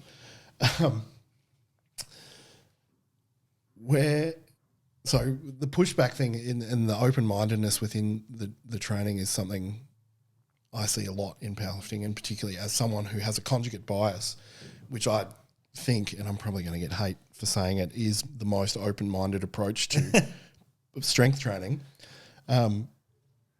You see it a lot now. I get a lot of heat about bloody west side this, west side that. It's like, look at the parameters of what Louis did, and it's actually way more open-minded than you think. Yes, he doubled down and he was the guru. Yeah. And you look at people now who are similar, like you've got people like David Weck, who their way is the way because they're the only person in the world that believes it as strongly as they do. Yeah. Louis was the same. Yeah. Brett Contreras is similar, although he's very science-based. These people that get put up on a pedestal when they've discovered something relatively new or that they start kind of pioneering a path ahead, they get torn down because they're like, oh, they're so absolutist. It's like, well, if you actually look at what they do, they're not as absolutist as you think. Yeah. They're looking at a lot of stuff and then applying it through, the context of their modern lens. Yeah. The Soviet training stuff is a very interesting pool of knowledge to draw from too. Have you looked much into that? You're obviously wearing a West Side t-shirt. We've talked about conjugate before. All of the conjugate knowledge comes from that Soviet time. And they have a particularly unique pool of athletes that they got to study because they were so controlled. Yes. And a lot of people look at that as being the pinnacle of kind of not modern, but the beginning of true scientific study of strength training and hypertrophy and stuff like that, because it was every variable was controlled. Is that something you've looked much into? I've looked into it a little bit. My knowledge on their style of training would probably largely come from people like Louis. Yeah. I haven't gone further down that path because they did use PEDs very early on. Yeah. So probably about 2 decades earlier than America did. And so in terms of the stuff that I'm particularly interested in, it doesn't teach me a lot because I don't have any confidence of any time frame where they were unenhanced. Yeah. So I think, for people working with enhanced athletes and strength athletes, yes, there's a lot to learn from. Yeah. In terms of, my bent more towards unenhanced hypertrophy, it's interesting, but it's not necessarily going to tell me what does and doesn't work. Sure. When you're applying it to general population people or do a lot of athletes who do come to you, are they from that non-enhanced perspective? Majority are. Yep. Some of the coaches I work with, different story, but even most of the athletes I'm working with, they tend to be in tested feds or they're combat athletes or things like that. Yep. So I'd say less than 5% of people I work with would be enhanced. Yep. And not, I have no issue working with people who are enhanced, but the reality, I think, is that what works for people who are natty, optimally, to use your buzzword, is going to probably work optimally for someone who's enhanced as well. Yeah. But they can also get just as good results doing something else. Yeah. So, I find that if we can nail what works for someone who's natural, then that's going to set us on the best path to work with anyone.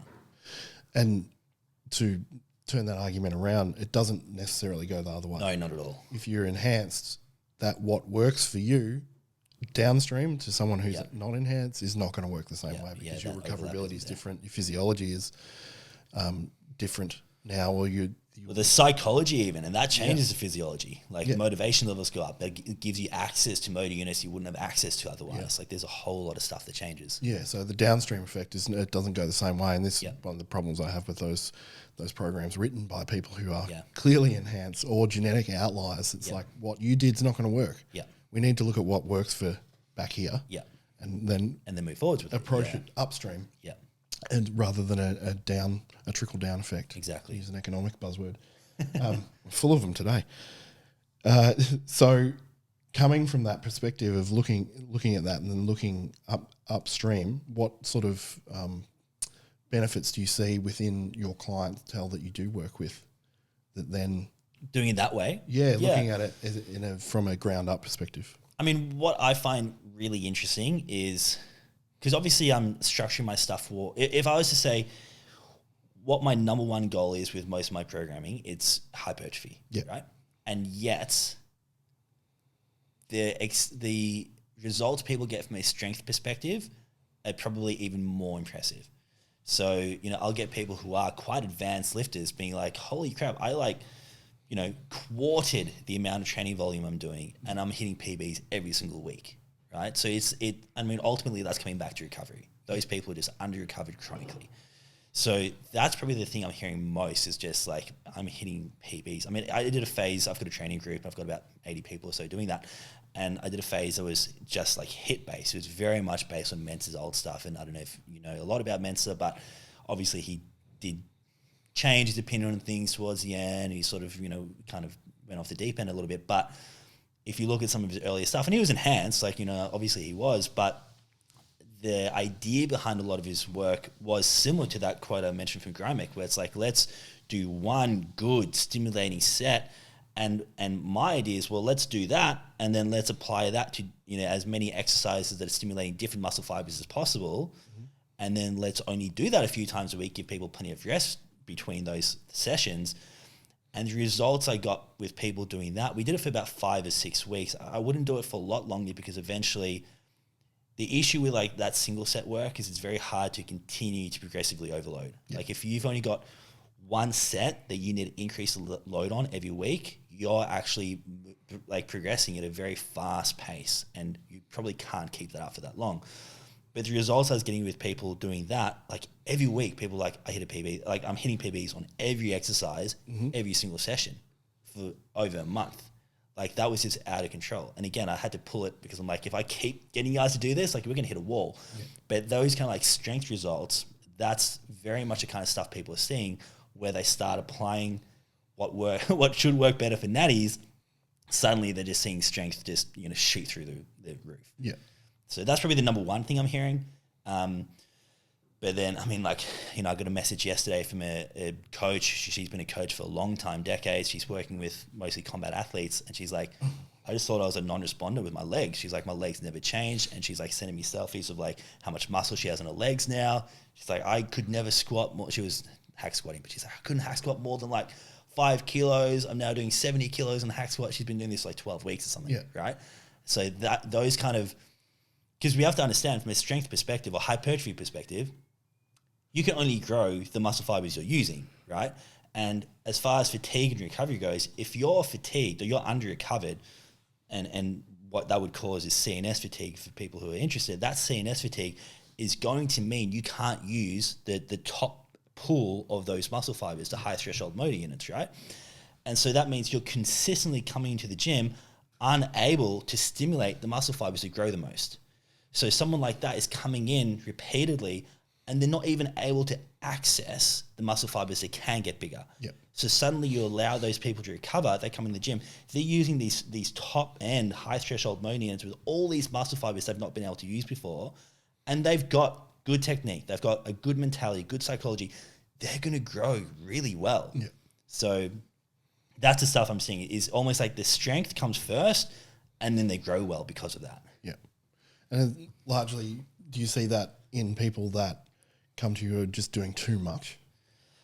Almost everyone's doing too much. Even like, you've got people who are the high volume people and they're definitely doing too much. But even the people who are just like the normal volume people, they're still doing too much. Yeah. Again, unless you're enhanced, it's almost everyone is doing too much. Yeah. So if you look at the supercompensation cycle of recoverability and growth and how that's then going to translate to your next session, if you're doing too much, you're not growing. So people Absolutely. are like, I'm doing all this work and I'm not seeing my biceps aren't getting bigger. It's like, how many times a week are you doing biceps? Yep. Like they're not, biceps recover relatively decently, but you can't do them every single friggin' day. Well, they actually have probably the highest, what you would call voluntary activation, right? Yep. So in terms of all the motor units you have access to, you have access to the most in the biceps. Yep. So that means you have access to the most damageable ones as well. Mm-hmm. So biceps would be one of those things I'd say, actually, if your biceps aren't growing, like there's almost certainly not recovering. Yep. Because you can actually access really damageable muscle fibers. And that's going to be individual as well. Like some people are going to have more damageable muscle fibers, more type 2X muscle fibers. So there is some variability there. Yeah. But that's a really common one where people are like, arm growth, I just got to hit my biceps every single day. It's like, dude, that's why they're not getting bigger.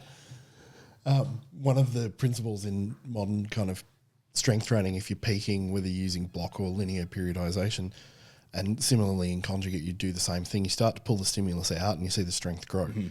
what you've just explained there is exactly that principle of how we would peak in powerlifting is you start to reduce the volume overall and the intensity goes up. Yep.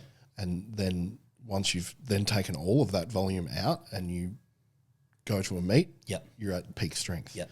So using that for a hypertrophy perspective is interesting because I don't think a lot of people would think about it in those mechanisms being actually exactly the same. It's exactly the same. Yeah. Basically, like, 2 weeks out of a meet basically is like where that sweet spot is. It's like we don't want to take it all out, but we want to increase the intensity. If we increase intensity in terms of relative to 1 rep max, that's going to have significantly less muscle damage, significantly less recovery time. Yeah. So that's like perfect. Yeah, let's hit it less volume, high intensity.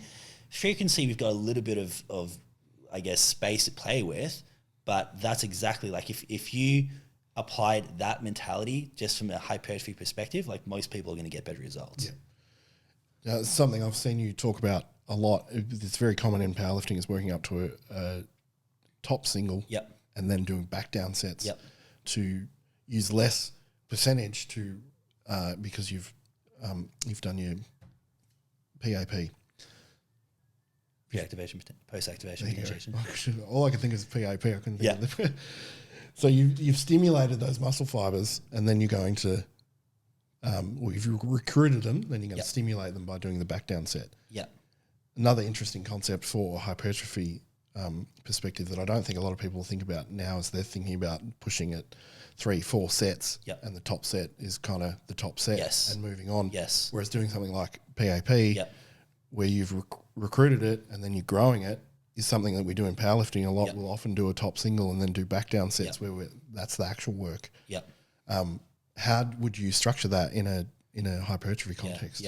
So I actually do think the bodybuilding world could learn so much from the powerlifting world in how to train well, because you guys are focused on performance, and ultimately, if your performance isn't going up, the difficulty is there's a lot of things that can cause an increase in performance, and strength is specific, and part of that also comes from technique.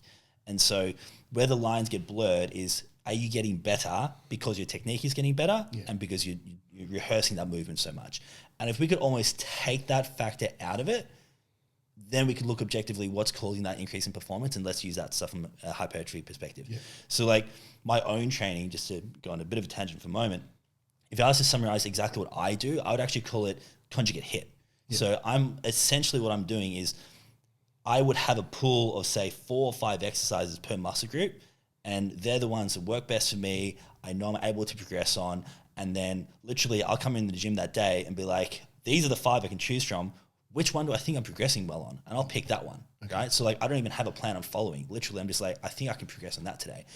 And that's very much, I guess, like for me, it's performance centered first. And I know that if my performance is going up, my results are getting better. Sure. So in terms of what you've explained there with like post-activation potentiation, what that's doing essentially is, I've mentioned like the contraction speed before, like force velocity. So what we're doing there is we're doing by doing a heavy repetition, we're causing the contractile proteins in the muscle to almost be ready for what's next. So they've actually positioned themselves more closely, right? And so that means that they're more efficient at binding and actually contracting for that future set. So the way I would use that with hypertrophy is twofold. One is I actually think an over warm-up is really beneficial. And what I mean when I say that would be not just doing, so when people do warm-up sets from a bodybuilding perspective, often they're just doing stacks and stacks of reps, like, oh, let's get the blood flowing, whatever. It's like, well, your blood hopefully is flowing anyway, and if you've got joint pain, it's because you're doing something wrong, So what a good warm-up is, does the movement feel okay? Cool, let's do 5 repetitions light, make sure that everything, the setup is good, the movement feels good, I'm not injured. Sweet. Then let's do as little volume as possible to get to a heavy working weight, okay? So that'd be something where all available motor units are being used, and that's roughly about a 5 repetition max. So what I would say a good warm-up is you do your first set with the bar or just a couple weight plates or whatever. You do 5 repetitions with what's probably a 15 to 20 rep max, like very light, and then you might jump to whatever sort of feasible jump you can make without risking injury, and you might do, say, a 10 rep max with, say, 2 or 3 repetitions, hardly anything. And then you work up to that 5 rep max, you do 1 or 2 repetitions only, not enough that we're really fatiguing ourselves, but enough that we get that PAP effect, yeah? Then, now that we've got this post-activation potentiation going on, now I'm going to do the volume sets, right? And so they might be sets of 5, sets of 6, whatever. That's, I think, benefiting from the effect you've talked about, right? But the other way you could do that is, instead of doing, like, people in the bodybuilding world often will do high reps and then work their way down. So they might do like a set of 12, a set of 10, a set of 8. Yeah. And what you've done when you're doing those high repetition sets is, the higher the rep set, taking a failure, the more muscle damage you're causing. There's more calcium ion accumulation that's going to literally damage the cell. And so you do that set of 12 to failure or close to failure, which you need to do if you're doing high repetitions. And it means that those muscle fibers at the top end of that pool, they're now, ultimately, they're going to be harder to recruit. Yep. So you're probably not really going to get those in that set of 10 or that set of 8. And so while you're actually progressing in terms of like the load that you're lifting, and you're using a heavier load that should be using more muscle fibers, you're actually using less muscle fibers because you've caused all this damage. Yeah. So a much better way would be, whether you want to call it back off sets or back down sets or whatever, where you start with a heavy set, and then if you want to add more volume, do that. So you could do 2, 4, 6 or 4, 6, 8 or something along those lines. Yeah. I wouldn't really go above 8. But I think that mentality of, how do we, if we were focused on lifting the most load possible, how do we use those techniques from a hypertrophy perspective? And that's really going to produce good results. Yeah. Yeah, right. Did I lose you there? That makes sense. No, I'm following along. Okay, good. It's interesting because how I would approach hypertrophy in what we do would be that's our accessories. It's not our main workout. Yep. But we're not approaching it like that. So it's interesting. I'll have 3 sets where they're in a rep range and you're pushing them relatively hard. Yep. Usually I used to add sets each week to increase volume.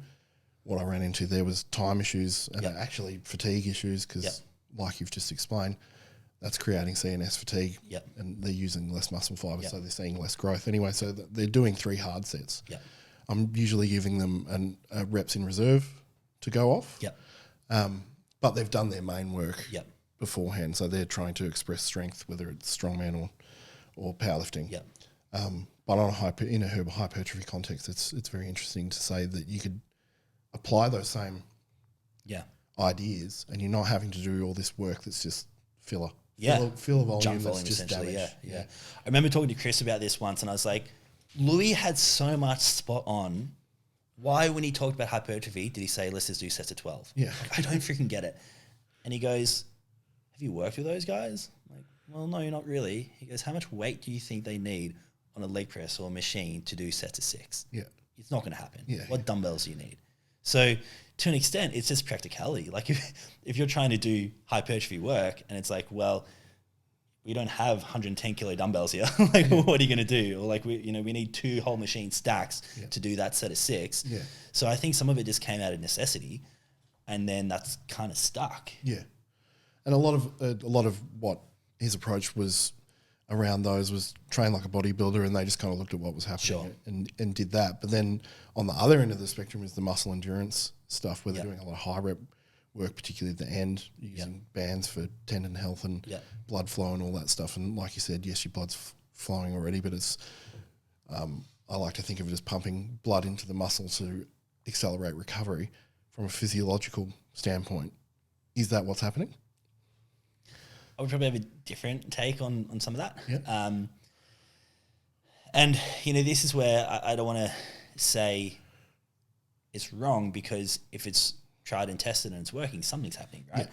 And maybe our explanation of what's happening is wrong, but there's something that might be of benefit. So like even, the banded work, you talk about like connective tissue, and there might be slight differences here in terms of, well, I don't even know whether there'd be difference here in terms of like geared powerlifting, because it is a little bit more dynamic in the movement, so maybe there is. But generally speaking, you want connective tissue to be quite stiff, right? And what we don't want is for that tendon to be like pulled all over the place. And that's where we're going to get tendon issues or overuse injuries, stuff like that. So basically in this context, the stiffer the better. Now, what's going to enhance stiffness is actually going to be heavy loading. Yep. And that has to be above about 70% or so relative 1 rep max. So really the stuff you're doing, heavy singles, doubles, triples, isometric work, I would suggest that's probably the best thing we could be doing. Mm-hmm. The dynamic work, the higher rep work, plyo work, all that kind of stuff, what that's doing is actually reducing the stiffness compared to the compliance of it. So it's now, imagine if people are following along, imagine you got an elastic band that's looped over like a pencil. Mm-hmm. And either when you pull on the elastic band, either that pencil's moving with it or the pencil's stiff and the elastic band is moving, right? Yep. So for me, protecting your tendon standpoint, we want the elastic band not to really move. We want it to pull that pencil, which is your muscle, yeah? If we want to protect the muscle, we're happy for that tendon to move, and that's going to allow us to create more power. So maybe from a geared powerlifting perspective, that could actually enhance performance. For a lot of athletes, combat athletes, that'll enhance performance, but it leaves you more susceptible to a tendon injury, right? So that's where I'd look at that and be like, well, I wouldn't actually do that if I wanted to protect tendons. I would just focus on the stiffness, but maybe it's enhancing performance for you guys. Yeah. So I don't really know. As far as like enhancing recovery with blood flow, look, maybe from a joint perspective, ultimately the recovery process is somewhat, we can't really affect that too much, right? So ultimately that's going to run its course. There's going to be an inflammatory response that's going to occur within about 4 hours or so. So we actually see, if you were to track like muscle damage, there's like a second uptick in muscle damage hours later, not actually caused by what you're doing in that session. So that's caused probably by the inflammatory response that's ensued. So there's going to be like a recruitment of white blood cells, neutrophils, stuff like that. And then they're kind of going to gobble up some of the damaged tissue. That's going to cause a bit of a mess. There's going to be an uptick. That whole process is kind of going to run its course. There's not a whole lot we could really do to modify that. Certainly, I don't think that any like active recovery is going to change that. Could that change like your perception of things?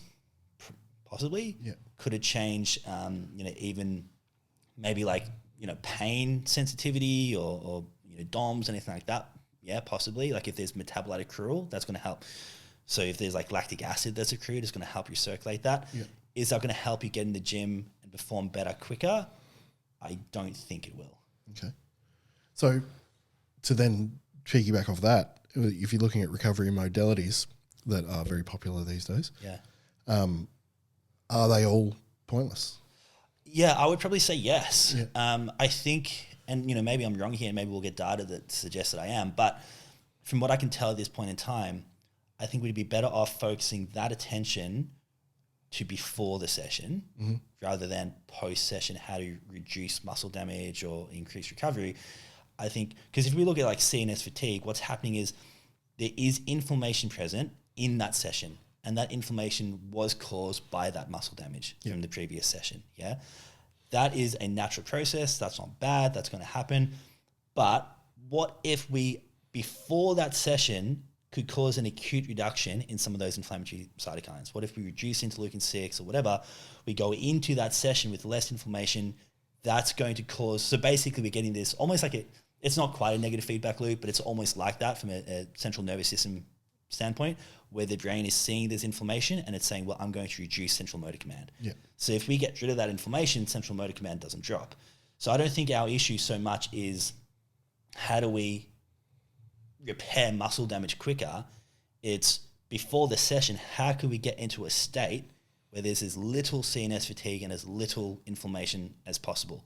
And some of those recovery modalities that people are doing, maybe some of those would actually help before that session. Sure. So maybe cold therapy could help before that session. Yeah. I think that there's some supplements, herbs that could actually help before that session. Yeah. But we don't want that effect to be too long. We don't want it to be a 12-hour effect where we reduce inflammation for 12 hours, because then post that session, we're now hindering that inflammatory response that we actually do want, if that makes sense. Yep. So I think some of those acute, for lack of a better word, recovery modalities done before the session could be quite beneficial. So one thing I'm big on, or I really enjoy for different reasons probably than recovery, ice baths are a big one for me.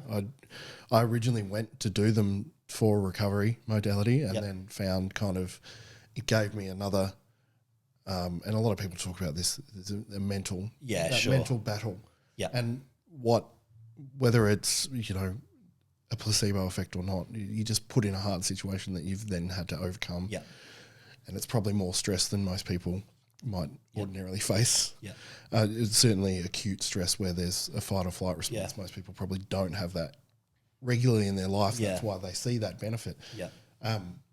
And then a study came out that said that ice baths destroy hypertrophy. Hindered hypertrophy, yeah. And everyone took that. And this is a perfect example of what we're talking about earlier, that they read the summary or the abstract and went, ice baths are bad for hypertrophy. So now everyone says that. Yeah. Whereas if you actually read, that's one study I've actually read, it decreases it somewhat in a certain time frame. Yep. And that time frame seems to fit with what you were talking about that uptick after the muscle damage, where you've had that increase again, where it's trying to repair and the muscles are more damaged after the session. So if you're doing it then, because that's your hypertrophy kind of time where you're getting that muscle growth, and you put the ice bath in there and reduce that inflammation, that's having a stunted effect. Would you say that that's an accurate kind of description of that one? Yeah, exactly right. Exactly right. I think timing really matters. And again, that's why I think beforehand, I think there's a lot of merit. But, people love doing this stuff, within a few hours post-session. They finish the gym session, they go do their sauna, the ice bath, whatever. Probably not the best time to do that. Probably not the best time to take your anti-inflammatory supplements or medication or whatever. Like, we actually want that stuff to run its course. Yeah. Do you hear that, powerlifters? Stop taking your Voltaren. Yeah, is that a pretty common? I've never met a demographic of people. I can't take anti-inflammatory, so I've never taken them in my life. I have been warned off them since a kid because I'm allergic to aspirin, and they're the derivative of that in most anti-inflammatory. So I'm just like, no, I don't take them. But so many people are like, I'll just pop 4 or 5 Voltaren to get this session done. And I'm just like, what? Well, there is actually studies on that, like taking NSAIDs post-exercise and they're actually worsening that muscle damage response. Yeah. So people can definitely find research on that. Yeah. So, and that's a similar sort of thing to the ice bath. Yeah, exactly. Yeah. Is that you've added this recovery, this very acute recovery modality right at the time where your body just needs to recover on its own. Yeah. So if you're going to use something like an ice bath or anti-inflammatories, you would time it to be after that recovery period has kind of ended. Yeah, so there is going to be like an uptick, probably about that 4-hour post-session mark, and then that's the bulk of that work is probably going to be done over the next 12 hours or so. Yeah. So it's not super black and white in terms of timing and whatnot, but normally I would suggest, hey, if you're training in the afternoon, probably don't do anything that evening, that night. Like take the anti-inflammatory subs or whatever that next morning. That would make most sense to me. Again, I'm open to this shifting. I have seen an interesting study in curcumin post-training potentially having a beneficial effect, which challenges some of this idea. So I'm not going to marry myself to this, but for me personally, I would time stuff about 12 hours later at this point in time. So in my own training, I generally don't. I'd never have done ice baths straight after. And I haven't actually done an ice bath since we did the Polaris one with Jacob, who's sitting in the background here, last year. So I need to do. I've actually done one when I went back to Victoria. That was the coldest ice bath I've ever been in my life because 2/3 of it was solid ice. But it's always been something I've done on a rest day, at least 12 hours after. Yeah, it wasn't intentional. It just kind of worked out like that. Yep. And I never wanted to do it super close to training or super close after training. But it's treated as like an end of the week recovery thing. And I found it didn't really help my recovery too much. Okay. What it helped me do was turn that mental switch on in the gym. One of the things I've found is, like a lot of people in strength sport world, is like you really have to be on your game and turn it on and get angry and really get into it. And my good friend Dave Tran Kong from Victoria, who will hopefully be a guest on this podcast soon, is one of my mentors. He handled me at my first competition. He's like, you need to find that switch. And at the time I thought he was like just telling me I need to get angry. I'm like, but I'm not that lifter. I don't lift like that. I need to find that mental switch. And it wasn't until I started doing ice baths that I found it. I'm like, oh, I know how to do it now. And now, like at a competition, I'm very relaxed until it's my time to go, and then I'm like focused. Yep. And it's not aggression or any of that sort of stuff. How much science is there, or have you looked into around that mental state around training? So what that does, I guess I would lump all that into motivation, for lack of a better term. But I'd say that what that does is our ability to lift something depends on how much effort we can tolerate. So we have a maximum amount of tolerable effort. Yeah. And essentially, if you were to picture, 100% effort, we can basically increase how much effort is 100% for us. So if we get into a mental state, which is, again, let's say motivating, whatever that looks like for that individual, what was filling up 100% of our maximal tolerable effort is now more effort, right? Like, as in the large amount of effort we can actually take on, and we can tolerate that. Yeah. So I think that's actually really important. It's something that, from a hypertrophy perspective, I'm playing with a lot. And again, to go back to some of the old guys, pre-PEDs, they actually were really big on visualization. And even you read stuff from people like Reg Park, and Reg Park, the first guy to bench 500 pounds, first bodybuilder to bench 500 pounds, second person to do so. And this is, again, probably before PEDs existed being used in America. He would talk about, he would lay down, he would spend 10 minutes lying there before his session, he would visualize what he was going to do. This sort of mental aspect was really important to these guys, just from a bodybuilding perspective. And I think by doing that, we're getting ourselves, again, whatever that looks like for that individual, we're getting ourselves to a point where that same amount of effort is now actually less effort for us.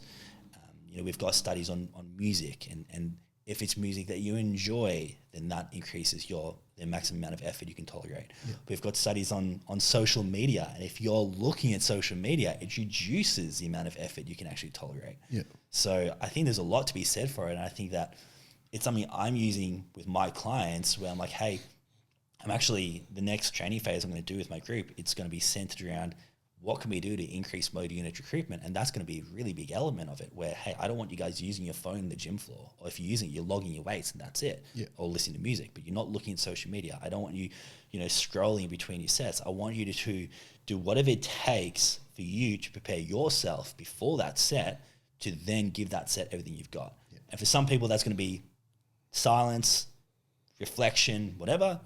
I don't know if you know Ben Pekulski, but he's a former Olympia competitor, bodybuilder, and the dude's like a monk, and the dude has like no music in his gym. I did some stuff with Ben a few years ago, and I'm like, man, we're opposites. Like I need like loud music, like metal or something that's really going to get me in the mood for lifting. Ben's like nothing. Like I'm going to meditate, or he's going to listen to classical music. Like that's him, yeah. But for him, that's what he needs. For you, you don't need get angry or whatever. Like you need, to find whatever that is for you that's motivating. So I think it looks different for different people, but it's always important. Yeah. Yeah. Something I preach is visualization is a big one for me. Yeah. Mental reps. Yeah. And that's kind of a bro science term for a long time. You're imagining yourself doing the weight, but there's obviously science to back it up. Yeah. There's also proof in the pudding. It's like, you look at these people, they're like, you can visualize yourself doing that. Yeah. And your body somewhat, well, your mind at least doesn't know the difference between knows the difference, but you know what I mean? Like you've primed yourself because you've done it. Yeah. You've done it 100 times. There's an element of whatever, the unexpected being removed. Like you don't have to waste mental energy on some of those benign details because you've rehearsed it. Yeah. So you've rehearsed it and gone over it, and you see how that then looks, and you've imagined how it feels, and if it all aligns, then great. Sometimes it doesn't align. Exactly. It goes to shit. It's almost like, I've never thought about it like this, but it seems to make sense in my mind right now, is a less effective exercise is going to be a less stable exercise, right? Yeah. And obviously there's point in time and maybe there's going to be benefit to that. But largely speaking, the more instability you're facing, the more you're going to have to disperse central motor command to different parts of the body, right? Just to create your own stability. Mm-hmm. So let's say you do a squat on a wobble board, your quads are going to have less central motor command going to going to your quads. Yeah. It's almost like that in terms of what you're explaining with this mental energy. It's like if you have rehearsed that movement, there's less going on that you haven't been expecting. You're not having to send, not motor command, but you're not having to send mental energy to these, other parts of that movement or that exercise because you're expecting it. Like you don't have to be prepared for the unexpected. So it's almost like now, because you know exactly what's coming because you've done it in your mind, you only need to focus on the bit that you actually need to focus on. Yeah. So I don't know. It kind of makes sense to me. But mate, it makes sense in a anecdotal kind of instance. And if you think about it, then too as being, if you've removed distractions too, your focus is tunnel vision. Yeah. And therefore your ability to execute is better because you don't have your phone. Yeah. You don't have, like I like to have conversations between sets at our gym. Yeah. Our sessions take ages because we're a big friend group and we give each other shit for talking too much between sets. But when it's time to focus, it's switch like, it on. All right. Yeah. If I see someone putting their wrist wraps on for their bench, it's like, right, let's go. What do they need? Everyone needs something different. Like, some people need to be yelled at. They need to be told what they're going to do. Yeah. To be told that they need to do it or focus or make it move or they just need silence, but they need something. But between, it's relaxed. Yeah. And I've seen that largely that has, and this is totally anecdotal and really local to our gym, but in the powerlifting community broader, people seem to do better if they're a bit more relaxed and then they can turn that focus on and tunnel vision it down, as opposed to coming in and being like, right, from the get-go, they are mentally fatiguing themselves by being really, really, really switched on and really aggressive for a whole competition or a whole training session. Whereas if you can channel it into that motion, if you can use visualization or meditation or breathing or anything that's and the conversation thing is just relaxation. Like me having a conversation between sets is just me relaxing my body totally, and not being stressed and then going, okay, now I need to raise that stress acutely.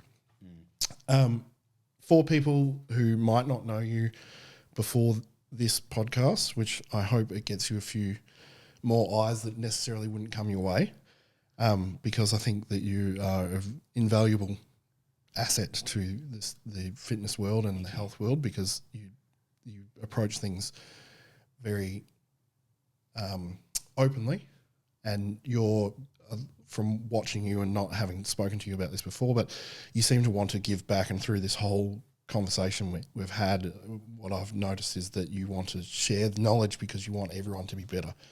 You're not trying to gatekeep it. And that's a big thing about this podcast, is that knowledge is to be shared, because we all should be able to take those tools and apply them to the people that we work with. And you've managed to make a living doing it, but you also present yourself online very openly, and you give so much information away. So I want to say thank you, because I appreciate it. And I hope some new people can come along and appreciate it too, because you're a wealth of knowledge. For people who don't know you, where's the best place to find you? So social media, so Instagram, that's where I live. I have 2 accounts there. So like you said, I've got my more health, my main account, I guess, and that's where I share health and blood work and nutrition and even just personal ideas and stuff, political stuff or whatever. So that's coach_Jake Doleschal. So Doleschal is Doleschal. And then I've got my alternative account, which is where I do all my training content. And that's, I don't even know what the handle is for that. It's similar.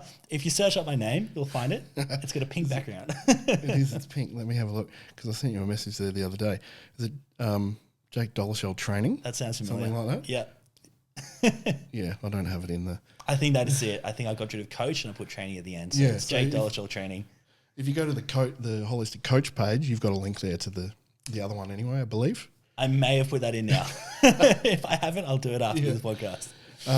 A great resource, and I encourage anyone, particularly in the strength world, because this is an area that we focus on nutrition for performance a lot. Yeah. We don't necessarily look at the holistic side of things. So I think your perspective would be very useful to my audience. Yeah, great. And so go to Instagram. All the links are there if you want to work with Jake. And I thank you very much for coming on. Absolute pleasure. Great to finally meet you. Likewise. And I think we might have to do another one and go down some more rabbit holes because there's a lot of things that I'm thinking plenty of rabbit holes to go down. A lot of things that I'm thinking of now. Like, we didn't even cover this. We didn't. But next time I might have to do my homework a bit more because I was right. You ran rings around me. But I can keep up. But you're certainly a bit more studied.